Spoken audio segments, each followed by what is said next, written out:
Hey guys, welcome back to the channel. Today I've got to get an oil change done on my 1952 Ford AN. It's the first oil change I've done since I bought it, and so I'm a little bit interested to see what it looks like. I know that the oil was fine when I bought it because I looked at it. It looked like pretty fresh oil. But I'm just curious to see what comes out of the bottom of it. First thing we got to do is get it warmed up and then move it to the spot I'm going to change it. It's been really pretty cold. It's gotten down to about 0 degrees Fahrenheit the last few nights, and I haven't started this thing up in maybe a couple of weeks now, so we'll see how it goes. Hopefully it'll start up.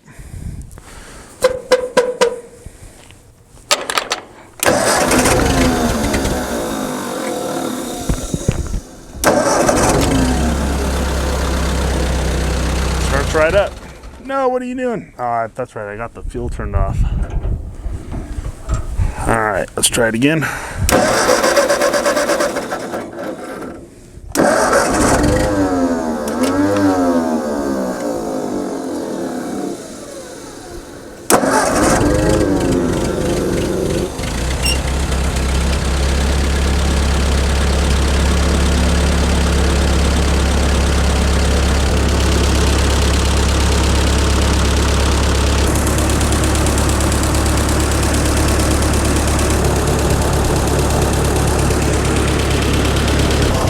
All right, it's been running for about 15 minutes now. Let's go ahead and drain the oil pan.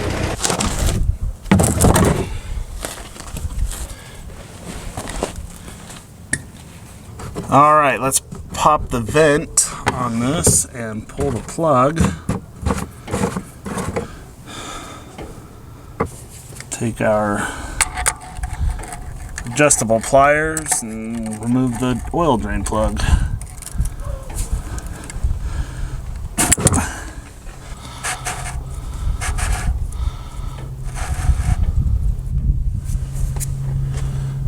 Feel like this is all going to come out at once.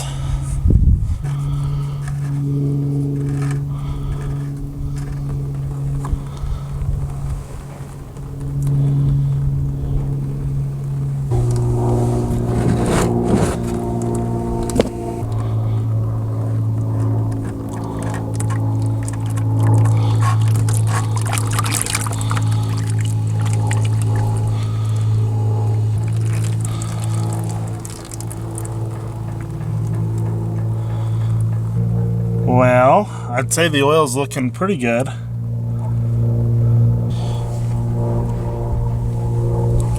So here's our screen and plug. There's a little bit of junk. I'm not sure if you can see it. There's a little bit of junk down there at the bottom. I'm gonna get that cleaned out with some brake parts cleaner while I let the rest of the oil drip out of that thing. And I'll get this screen sprayed out, and then we'll get it put back in and get the filter changed and dump in some new oil.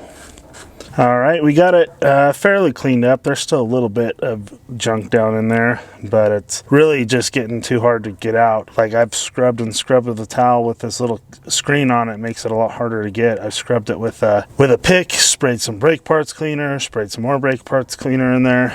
Couldn't get it out. Let's just go ahead and throw it back in.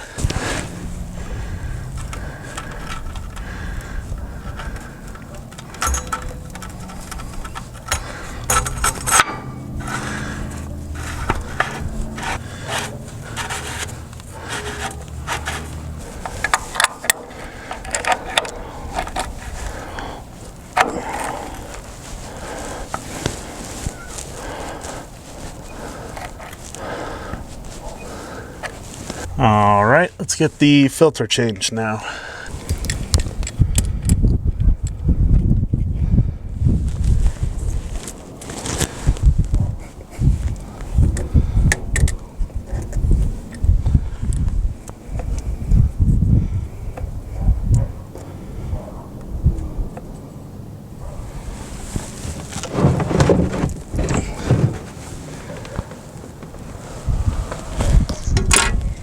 All right, so this is the box of the filter. It's a Baldwin filter. I got it off Amazon. I'm not sure if it's a good one. I don't, maybe I could walk in and Napa and get them. I kind of have my doubts that they're just super readily available, but kind of like a cartridge filter. I don't know. Interesting. I've never seen a filter like this before. All right, let's go ahead and set it down in there. Come on now.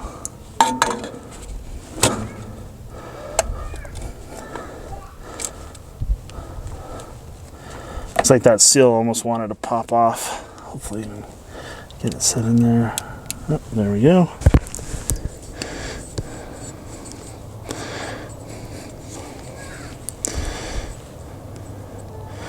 All right, let's put the lid back on it.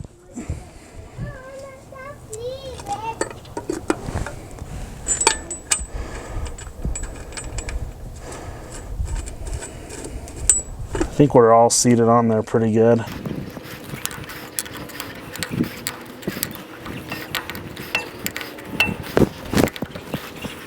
All right, shouldn't need to snug it up really too much more. Go one more good little turn. That seems good enough. Take the rag and wipe some of the spilled oil down. Just don't get it covered in dirt over time. All right, what other oil would we use than SuperTech? Hey, you might be wondering why I'm using such a heavyweight oil. Well, this old tractor doesn't have the greatest oil pressure with whatever oil was in there before. When warmed up, it did not show any oil pressure on the gauge, although I do know that it does have some pressure because I've checked to make sure my gauge actually works. And there's a pretty good flow, especially when the RPMs are up a little bit.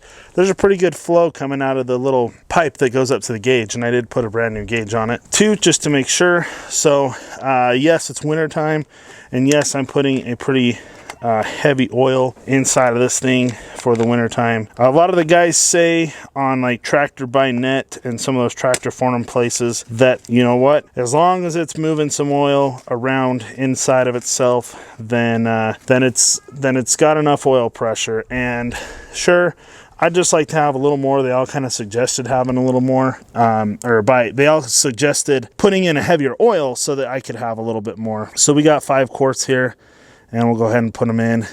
I don't know who's a liar, but the guy told me that sold me this tractor told me that the person that he bought it from replaced or rebuilt the engine, and maybe they did stick new pistons and rods in it or something, but they definitely didn't do a full engine rebuild. They didn't replace everything inside the block besides the crankshaft or something like that. They may have done a quick rebuild, but they definitely did not do a full, real quality rebuild. And it definitely shows because the oil pressure is so low. So either they lied to him or he lied to me, but you know what, the tractor still runs, does a decent job, so it is what it is, I guess. All right, there's 5 quarts of SuperTech 20w-50.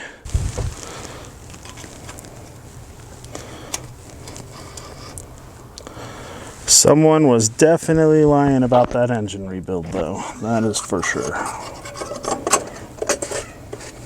I mean, I guess it could have been rebuilt at some point. Well, yeah, being a 70-year-old tractor, it probably had to have been rebuilt to some extent at some point.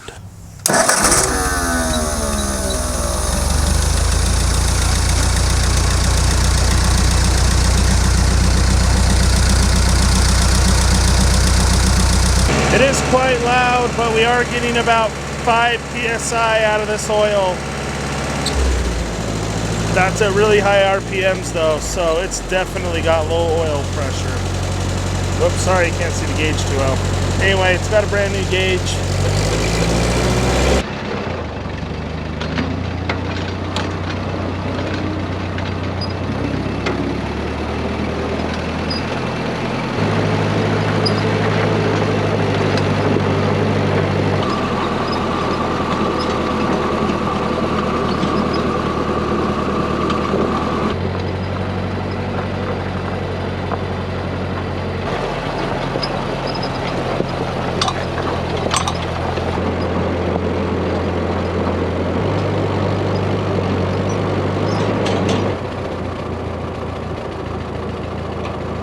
All right, guys, I probably will come out tomorrow and check the level of the oil now that it's had some time to kind of run through the engine, warm up a little bit, and then settle. Make sure we still have enough in there. It's showing good on the dipstick now. In fact, it's showing pretty high on the dipstick, so I assume we'll be all right, but I would like to be just right about in the middle, so might add a little bit tomorrow. Anyway, I really appreciate you guys watching. If you're not a subscriber already, please go down, click subscribe to get more content like this. I do tool reviews, welding jobs, well, little welding jobs for myself, and all kinds of things like that. Thanks for watching, everyone. Give this video a big thumbs up if you haven't already. We'll see you in the next video.